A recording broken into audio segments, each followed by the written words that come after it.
AskReddit by Frost260. People who have traveled to North Korea, what was your biggest shock of the trip?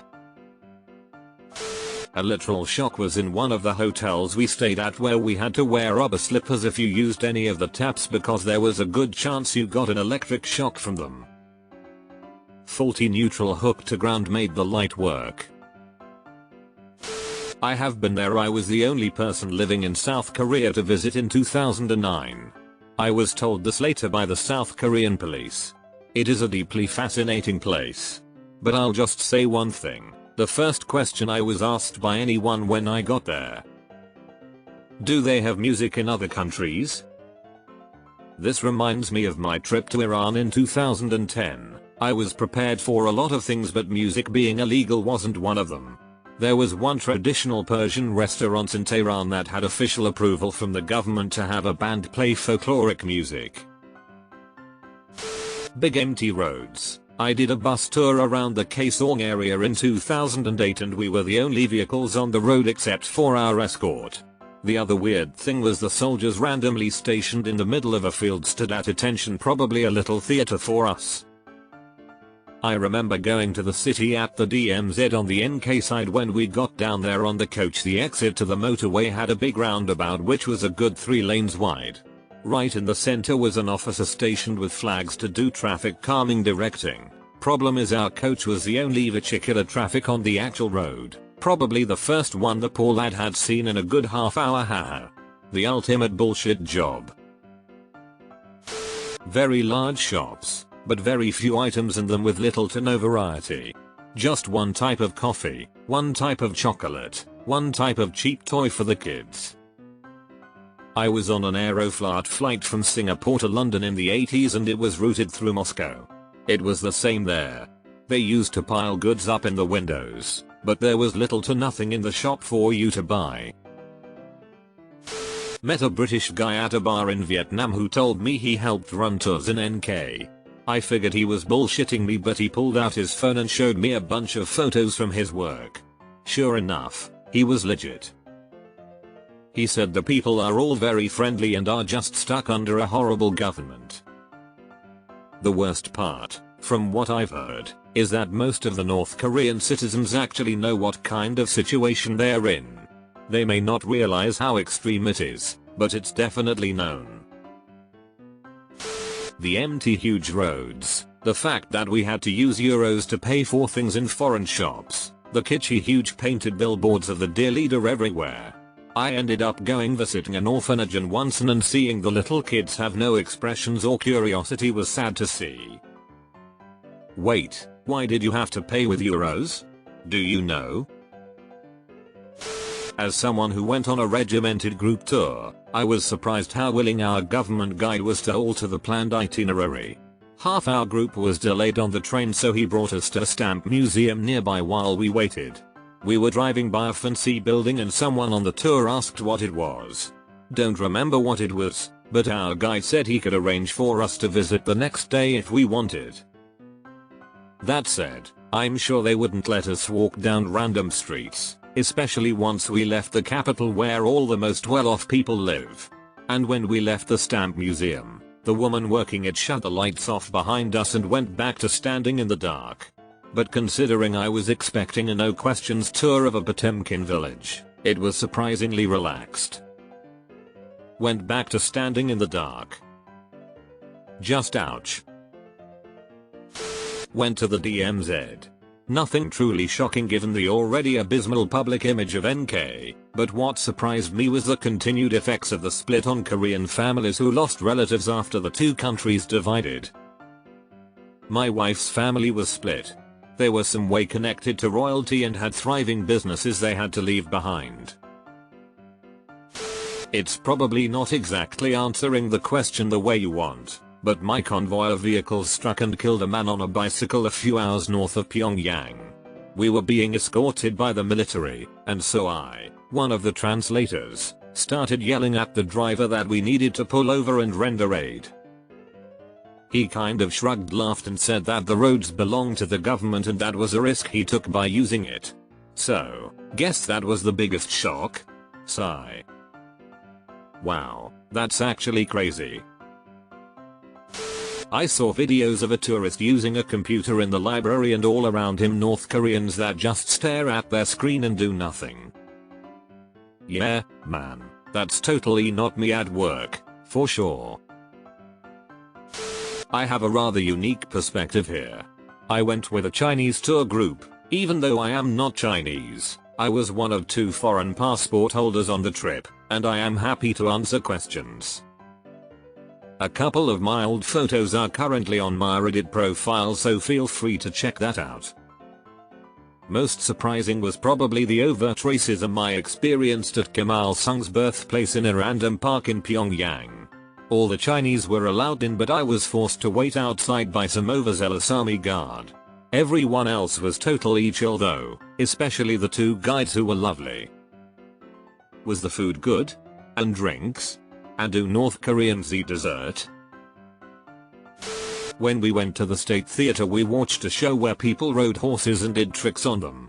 One dude made a mistake and fell bad but tried desperately to continue his act even though his leg was obviously destroyed. Poor guy.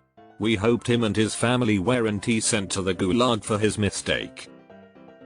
I'm guessing they were. I read somewhere that there's a fine line between life and death in NK.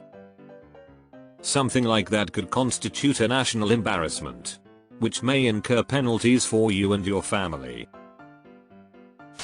Has a tourist visiting the DPRK ever had a medical emergency while there? Do they take you to a hospital if you do? Edit. I'd imagine being taken to a hospital there would take you away from the typical planned tourist trip and you would get to see more than most visitors possibly. Think so. I went on a group tour there and got terrible food poisoning. Felt like I had to throw up whenever I got out of bed. Both our Western tour guide and our local guide, government minder, asked multiple times if I needed to go to the hospital. So I assumed they had plans for it if needed. Was too nervous to say yes, and luckily I was better by that afternoon. I'm guessing they would have taken me to the nicest hospital in the country and just given me an IV for fluids and flown me out if I needed any other treatment. Rest of the group went out for the day and they had another local guide come to our hotel in case I did need transit to the hospital while they were out. In the War Museum they had a scene of Japanese soldiers eating North Korean babies. They hate the Japanese even more than the Americans.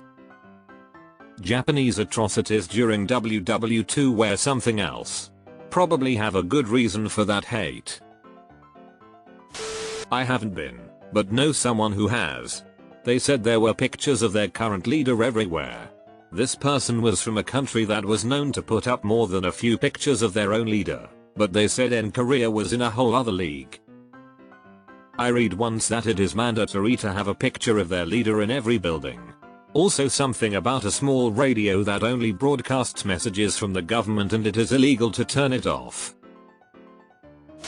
Being accused of stealing the secrets to a sparkling water plant, threatened with being denied from leaving the country with the rest of the tour group the following day pending the results of their investigation, and finding out my British tour guide was an alcoholic who thought all issues could be solved with soju and had, on her last tour, taken not a warm beer to North Korea.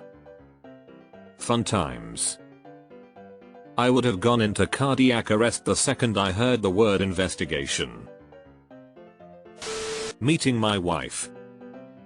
https://www.cnn.com/travel/article/american-couple-who-met-vacation-north-korea/index.html. Really recommend Koryo tours, they're awesome.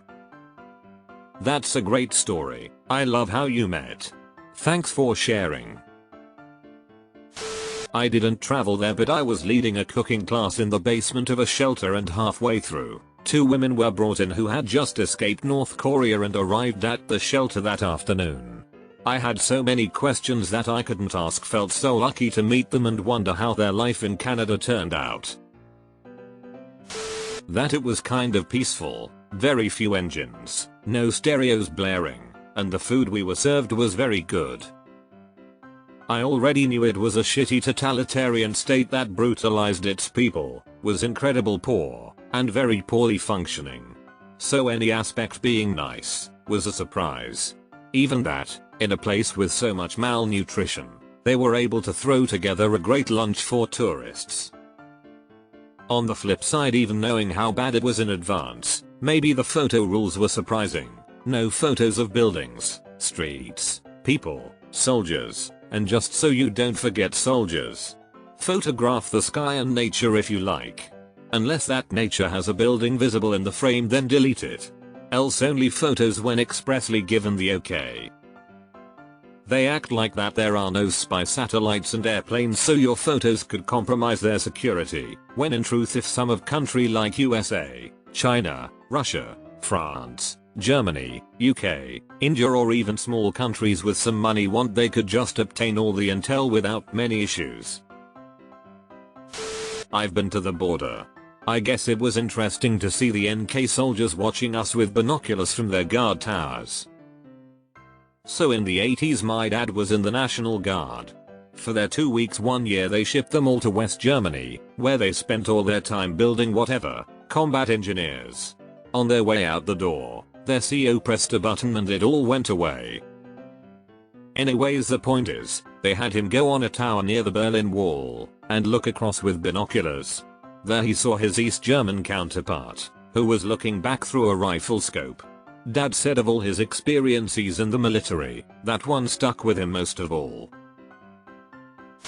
Oh wow, I have so many stories. But to keep things short, 2 things stood out to me. 1. Our tour group had only 11 tourists. But we had 2 interpreters and a local tour guide. They were all trilingual. 3 guesses why that was necessary. 2nd. In the city, they had armed guards outside the foreigners' hotels, to prevent people going in as well as us coming out. In the rural areas there probably wasn't such personnel or need. They instead just locked and chained all the exits at night. That included the stairwell and fire exit. My face actually paled when I discovered that. Why were they trilingual? To say things without police gov officials understanding? How do you visit as a tourist? You book a tour and spend 3-4 months doing the paperwork required for the visa. Egg. Our bosses had to write a long thing about each of us, where we worked, how long we had been there, what we did in the workplace and all sorts of crazy info. We filled out so many papers, Europeans. My North Korean handlers were startlingly candid about their own frustrations with their country, but generally specifically on bus trips, where there was absolutely no surveillance. Surveillance was in general much more limited than any American would tend to assume. Tech resources are indeed limited in that country, and AMP, my group, as one of the Western guides put it, was just not that damned interesting. I suggest watching a show called Departures. It's about 2 guys and their cameraman and they travel and document their travels around the world. There's a 2-part episode of them in North Korea. It opens your eyes. Everything a Westerner does there is scripted and it's chosen to be okay to be seen. Having spoken to Scott, one of the travel hosts, he mentioned to me that they were also told when and when not to film, as there was times they drove past farmers in fields and military bases and weren't allowed to film. Show is called Departures and can be found on YouTube. Link: https://yahoo.be/jxgwpkzeh.si5upf67b_ohzpnfcz. Made me pay with American money. I wanted to exchange some but they want that nice fiat money. I recall it's actually illegal for foreigners to handle local currency, so you can only pay in American money. Any change comes in an extra bottle of drink or something.